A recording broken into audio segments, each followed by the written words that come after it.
מזמור לדוד, אדוני רואי לא יחסור, בנזדשא ירביצני על מי מנוחוס ינחלני, נפשי ישב וינחני במעגלי צדק למען שמו, גם כי אלך בגיא צל מוות לא ירא כי אתה עמדי, שבתך ומשענתך המה ינחמוני, תערוך לפני שולחן נגד צררי, דשנת והשם על ראשי כוס רוויה, אך טוב וחסד ירדפוני כל ימי חיי, ושבתי בבית אדוני לאורך ימים.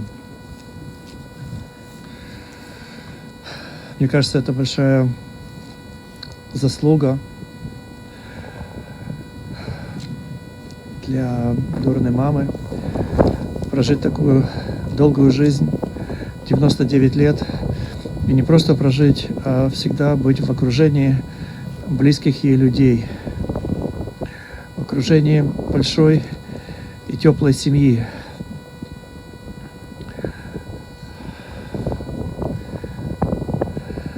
Сестры, брат. Ее жизнь — это почти что целый век. И за этот век очень много произошло в истории. И в истории мира, и в истории евреев. И Чарна захватила этот вот очень яркую часть истории и стала сама частью этой истории. В ее жизни была и война, довоенные годы, война, эвакуация, очень бедная семья. И именно из-за нехватки денег она с детства научилась ценить все, что у нее было, ценить вещи, ценить людей, ценить время. Началась война, эвакуация. Она научилась вязать, она вязала перчатки, варежки для солдат. И когда война закончилась, начались не менее легкие, не менее тяжелые послевоенные годы. Была такая же нехватка всего. Но в ее жизни был очень близкий человек. Это Дорин папа, Аба, с которым она познакомилась еще в эвакуации. И вот вместе они построили не просто дом. Они построили не просто дом, как здание. По-английски есть слово house и слово home. По-русски это только одно слово «дом», но есть отличие между house и home. Она именно построила home. Это был теплый дом, где двери были открыты настежь, где, несмотря на очень тесность по метражу, но всем хватало места. Это было очень теплая и близкая семья. Родились две дочери, Шура и Дора. И началась жизнь. И в этой жизни было очень много любви. Были потери, но было очень много тепла, очень много любви. Чарна, к сожалению, потеряла дочь, но вместе с ней до конца жизни осталась Дора и Шулем, которые сделали даже невозможно передать словами сколько. Талмуд говорит, что 5-я заповедь уважения отца и матери одна из самых тяжелых, трудновыполнимых. И Дора, вы, и Шулем, и Полина, вы сделали все возможное, чтобы выполнить эту заповедь, чтобы отдать маме вашей хоть немного того, что она сделала для вас. Она дала вам жизнь, она дала вам очень-очень много в жизни. И вы дали ей, вернули ей очень много. Когда уход стал очень тяжелый, я знаю, что Полина и Гена, они взяли на себя эту ответственность, и мама переехала к вам в дом. Я знаю, как много вы сделали для бабушки, как много вы сделали для бабушки. Вопросы, которые Полина мне задавала по каждой мелочи, по каждой детали, связанным с уходом за бабушкой. И каждая деталь, чтобы ей было немного легче, чтобы ей было немного удобнее, чтобы продлить жизнь хотя бы на минуту. Мы вчера с Полиной очень долго говорили о последних предсказаниях, о последних, никто не знал, днях, часов. И бабушка ушла, мама Дорана ушла. Я уверен, где-то, может быть, подсознательно, но в таком вот чувстве, что она окружена до самого конца, до самой последней минуты она окружена близкими людьми. Она окружена теплом и любовью. Я знаю, что много нельзя рассказать за несколько минут, 99 лет жизни. Была очень большая семья, много родственников и очень еврейская семья в Бендерах. Все жили как бы в одном месте, в одном районе. И именно вот потому, что было так мало, они ценили друг друга. И вот это отношение к людям, к дружбе, к вещам. Очень легко в наше время, мы живем в такое время, где что-то ломается, можно выбросить легко и купить новое. Но она принадлежала поколению, которые вместо того, чтобы выбросить, работали над тем, чтобы починить, чтобы создать. Даже платье свадебное Дора мне рассказывала, передавалось из поколения в поколение, может, не из поколения в поколение, но от одной сестры к другой. Уже были дырки на платье. В наше время это платье давно уже было бы в мусорнике, но эти дырки зашивались цветами, и платье выглядело красиво. И вот так она жила. Всякие дырки и трещины она умела зашить цветами и создать красивую жизнь для своих дочерей и для своих внуков. Я бы хотел Полину пригласить сказать несколько слов.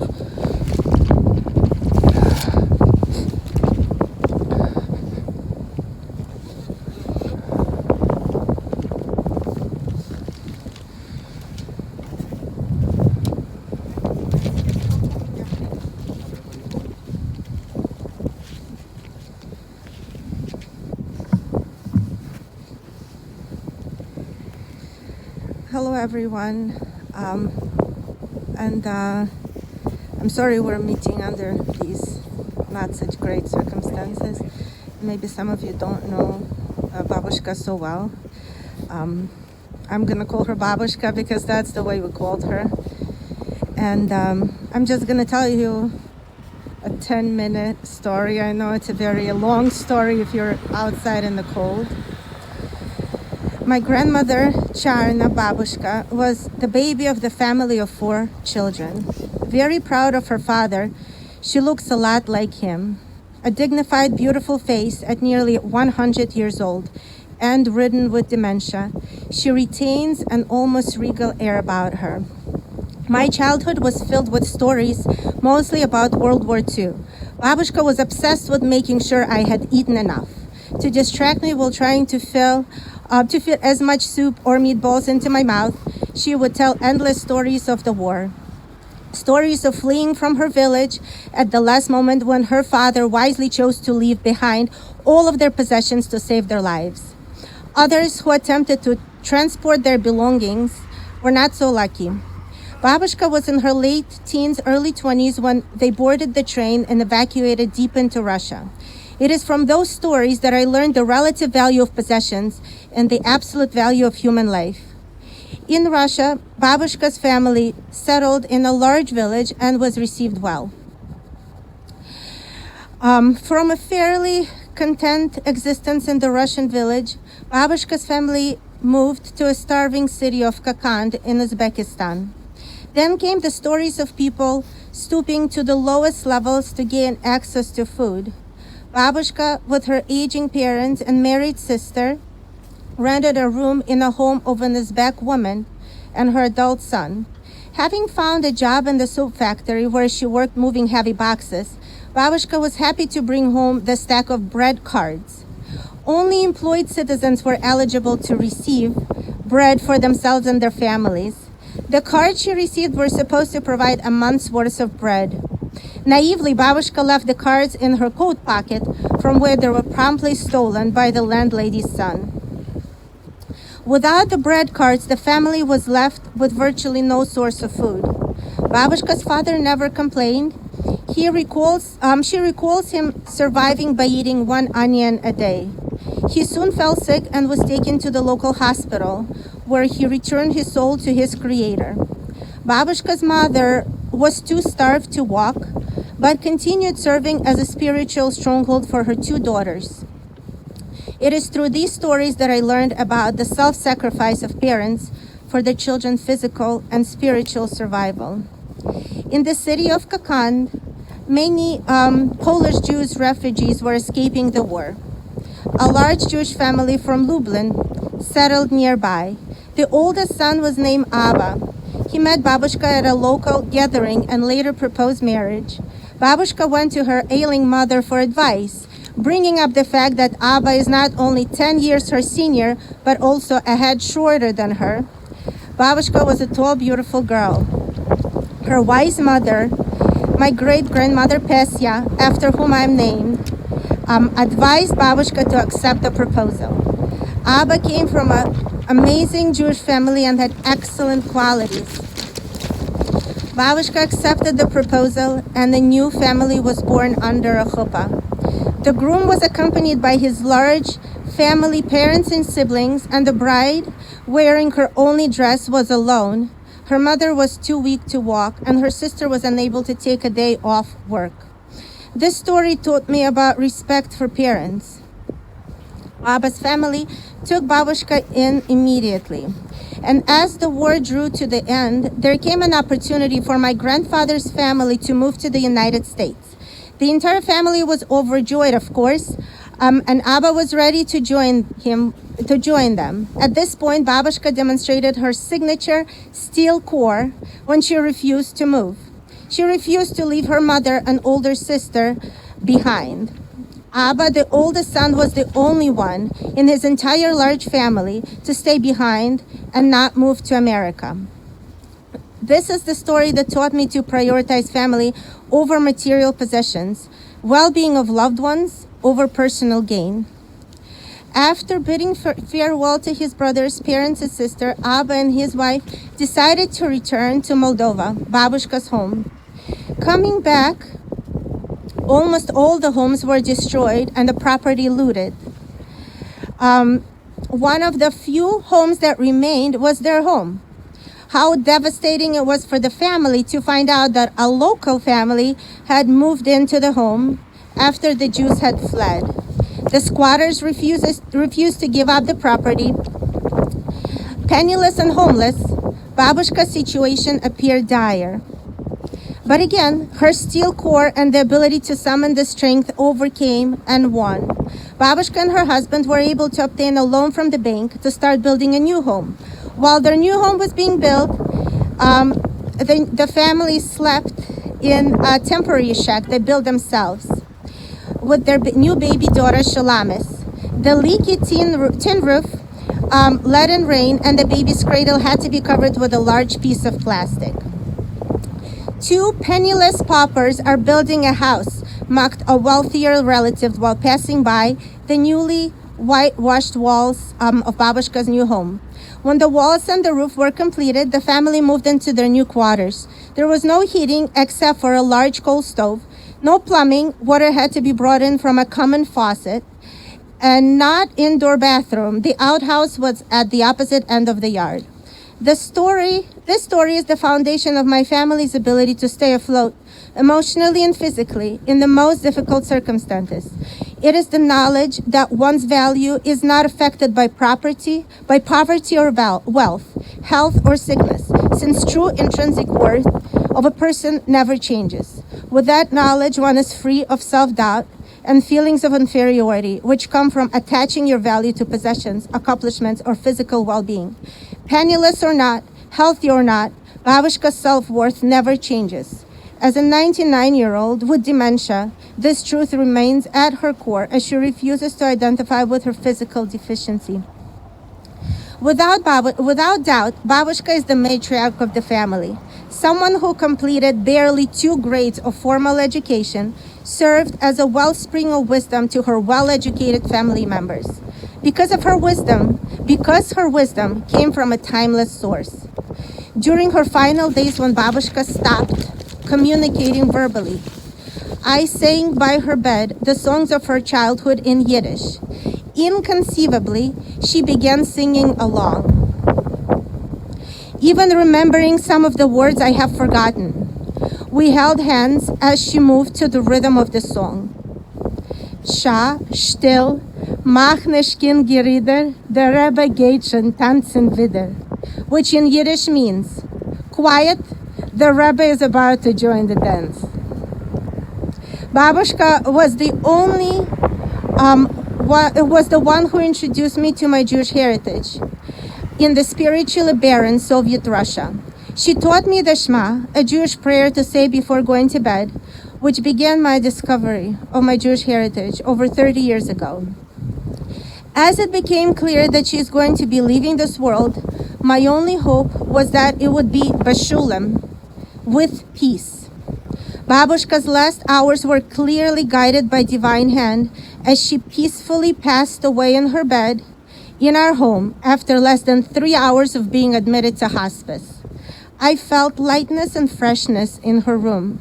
There was a deep sense of completion of a great, great masterpiece that was her life.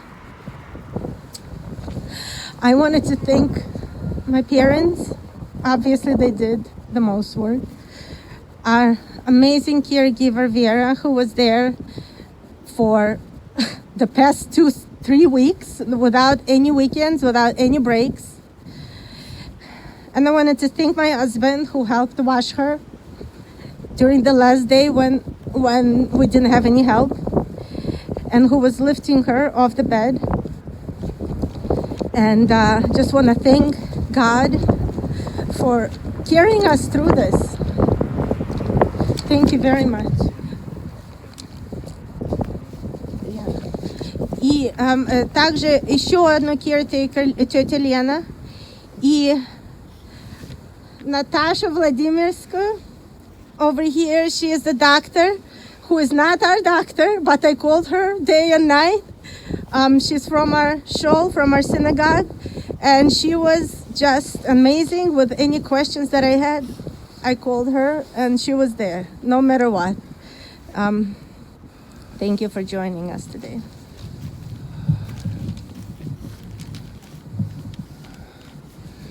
Thank you, Polina. Polina mentioned that despite the, как Полина упомянула, несмотря на слабое здоровье, бабушкина душа остается незатронутой и будет продолжать светить, обогревать и указывать путь и защищать своих близких. Мы молимся, чтобы Всевышний отблагодарил ее, чтобы ее душа заняла самое высокопочетное место среди еврейских матерей и героинь. Эль мале рахамим шойхен бамровомим Хамце менуха нехона аль канфей ашхина Бемалоis гдошим виторим ки зохар ракия мазхирим Es nishmas Charna Leybelchik shalcha לעלמה. בעבור שמשפחתה תיתן לצדוקה בת אזכורס נשמסה, בגן עדן תהיה מנוחסה. לכן בעל רחמים יסתיריה בססר כנפיו לעולמים, ויצרור בצרור החיים אס נשמסה, אדוני הוא נחל עשה. ושנאות בשלום על משכבה, ונאמר אמן.